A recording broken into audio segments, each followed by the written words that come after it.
Okay, when we played them the first time, they had 12 offensive rebounds that created 17 unanswered points. We had no offensive rebounds, 0 points. Tonight, we out-rebounded them 42-20. We had 14 offensive rebounds. We had 25 second chance points. They had 7. And in a 2-point game, every one of those rebounds and baskets is huge. So I give a lot of credit to Jeff Capel and his staff for putting that team together. In this day and age, getting older guys, and they're older than the Oklahoma City Thunder. How about that? So, you think the NBA has all these great veteran players, but a lot of teams build with youth. And I think in college right now, the whole key is having some quality upperclassmen, whether they're like Isaiah Wong, who stayed here 4 years to lead us to this championship, or Jordan Miller, who transferred in to be a part of the Elite Eight run and now an ACC championship, or Norshad Omier and Nigel Pack, who've come in and had a huge impact. The guy I singled out in the locker room, though, picked the perfect time to be our leading scorer. Wooga Poplar was absolutely great today at both ends of the court. So I'm very proud of our seniors. Harlan Beverly and Anthony Walker got us off to a terrific start. Harlan with 2 strong layups and Anthony with a dunk, and us with a 6-5 lead when we went back to Norshad and Wooga. So I appreciate the fan support. Our students have been absolutely sensational. I don't know how many people were there today, but sellout crowd doesn't even express it. This was a crowd that cheered us on from start to finish and then stayed to help celebrate the championship. So that's my short opening statement. Questions?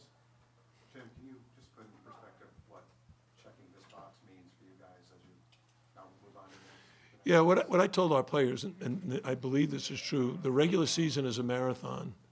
You play 20 conference games, 10 at home, 10 on the road, you're traveling and everything. And to be a conference champion, a regular season champion, you've got to grind it out every day in practice and every game. And then you have to play either your best or certainly one of your better games, like the 42-20 rebound battle. What's our record when we out-rebound the opponent? I believe it's 20-1 now. 20-1? I thought it was much more than that. But that's the significance. You have a team effort where you identify an area that needs a lot of attention, and the players respond by doing a great job in that area. Jim, what did it feel like to be cutting down the net again and put that around your head? We had a podcast this morning. Josh Darrow organized it with Alex, and we had 2 of our 2013 championship team, Reggie Johnson and Julian Gamble, and we really reminisced. We really talked about what that season was like and how much fun. And the thing I was happiest about, most impressed with, is Julian told me that all the players on the 2013 team have a group chat, and they talk on the group chat 4 or 5 times a week. Wow. That's after 10 years, not losing touch with your teammates and your friends who accomplished something that, quite frankly, had never been done before. And now I want these players to experience that, to stay in touch, to have a camaraderie, a bond that says, hey, we're a part of something special. Coach, can you talk a little more about Poplar's performance, both offensively and defensively, as you mentioned? Wooga didn't start today. He's been starting all season long, but he came in off the bench. He played with great intensity. Late in the half, I don't think he had scored. Maybe he hadn't even taken a shot, and he nailed 2 threes. Then in the second half, again, he came out for a while and rested. When he came back in, his teammates found him. And then we ran a play for him, then he didn't shoot. So it's funny to me. He's a terrific young man. He's getting better and better at both ends of the court. And if you see, I don't know how many rebounds he ended up, but the ones he The ones he gets, those 5 rebounds he get at the defensive end are spectacular. He's like 40 inches off the ground in traffic and just showing an incredible amount of toughness.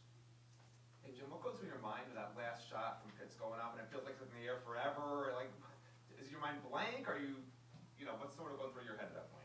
When they started running down the floor, I said, I hope it's not another Matt Cleveland. Coach, this game was your 16th win at home, most in program history.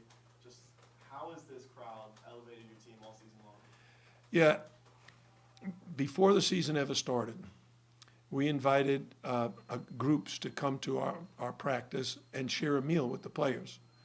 One of the groups was the pep band, and they were great all season long. The next was the Category 5 leaders, right? And they came and they made a commitment to recruiting, spreading the word that everyone should get behind this basketball team and cheer us on. And without that, a lot of times the players did not have the kind of energy to finish. You get so tired and worn out during the game that it's really hard to finish the game. With the crowd, though, they just helped us in so many different ways.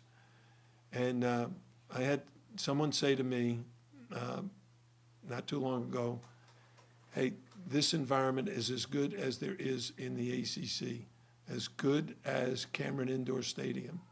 And that says a whole lot about our fans. How about the regular season, 24-6, 15-5, you never lost 2 games in a row.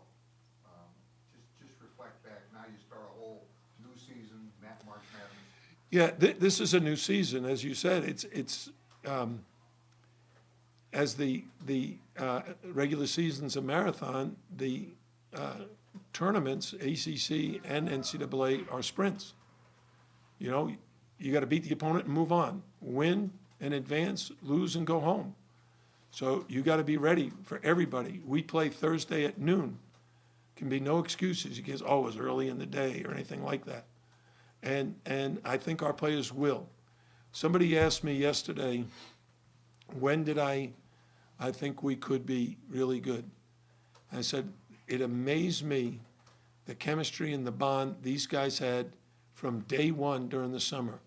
When our 4 freshmen came in, when our 2 transfers were in, and our returning players were there.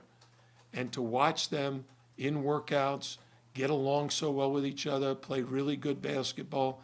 And you got to remember, on a day like today, we expect Nigel Pack and Isaiah Wong to lead us. And they did without big scoring. They both had 9 points. But they were huge factors in the game. Their defense, their ball handling, and I just think that the ACC tournament has to be our next goal. We got to get focused for that. Coach, just wondering if this feels any differently than when you guys won back in 2013, the regular season. And I was also wanted to ask about any similarities you see in this team compared to that 2013 team back then. Well, first of all, my great joy is watching my players celebrate with the other students. They're students, right? So the feeling I had today was very, very similar to the feeling I had in 2013. The teams are very different. That team in 2013 was huge. We had Reggie Johnson, Julian Gamble, Kenny Kaji, Raphael Akabjur. We had 4 huge guys, and then we had great guards in Shane Larkin, Duran Scott, Trey McKinney-Jones, Ryan Brown. This team is much smaller, and they got a scrap almost for everything. To win the boards 42-20, it would be unheard of. I could never have guessed that or anticipated that kind of rebounding game.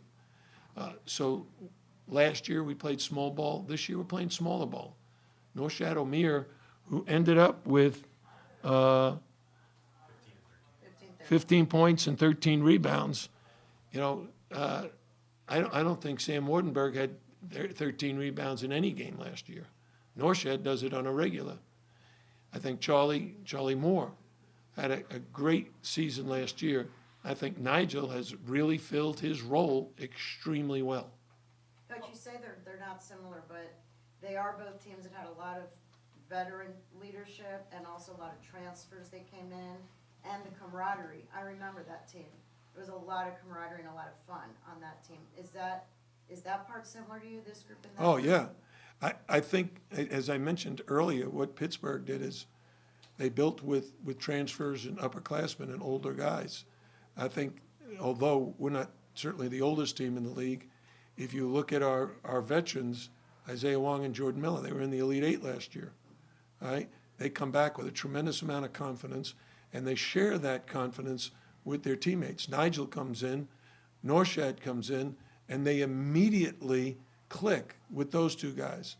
And then you add the development of a Wooga Poplar, and he's a sophomore, he's not a freshman.